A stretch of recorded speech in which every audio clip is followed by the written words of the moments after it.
महात्म, महात्मा का मतलब होता है महत्व। इसका उपयोग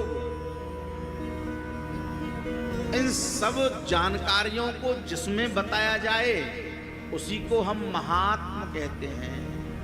आखिर भागवत कथा का महत्व क्या है? आखिर हम भागवत कथा क्यों सुने हैं? जीवन में इसका उपयोग क्या है? बंधुओं,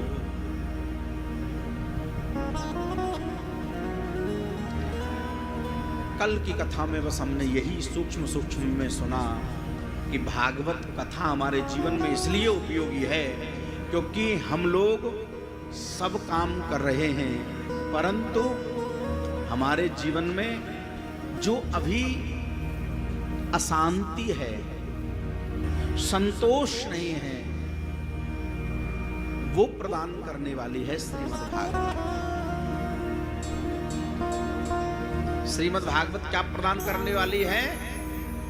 संतोष प्रदान करने वाली है, शांति प्रदान करने वाली है। और एक बात सुनिए, यदि कथा सुनने के बाद में हमें संतोष प्राप्त नहीं हुआ तो मानो अभी हमने कथा को सुना नहीं, समझा नहीं।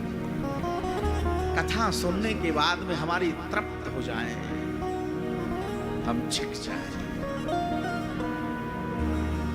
यदि भागवत कथा सुनने के बाद में भी हमारे मन में इच्छाएं रह गई हैं तो इसका मतलब अभी कुछ कमी रह गई है, कुछ कमी रह गई है।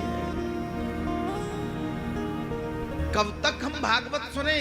जब तक मुहुरहो रसिका भुविभावुकाः, मुहुरहो बार बार बार बार बार बार।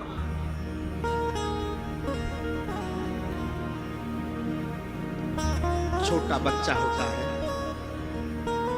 लिखना सिखाते हैं उसको। कब तक लिखता है? कब तक लिखता है? जब तक उस पर लिखना नहीं आ जाता। और छोटा बच्चा होता है, चलना सिखाते हैं। कब तक चलाते हैं उसको पकड़ करके? जब तक वो, कई बार जब बच्चे को चलाते हैं, माँ उंगली पकड़ के बच्चे को चलाती है, माँ सोचती है शायद अब ये सध जाएगा, गिरेगा नहीं, थोड़ा ढीलती है और ढीलती है तो बच्चा गिर जाता है, फिर उठा करके फिर उसको चलना प्रारंभ कर देते हैं। कब तक? जब तक वो बालक चलना न सीख जाए। इसी प्रकार बंधुओं, जब तक हमारे मन में संतोष न आ जाए, हम तृप्त ना हो जाएं, तब तक भागवत कथा सुनते रहें, सुनते रहें, सुनते रहें।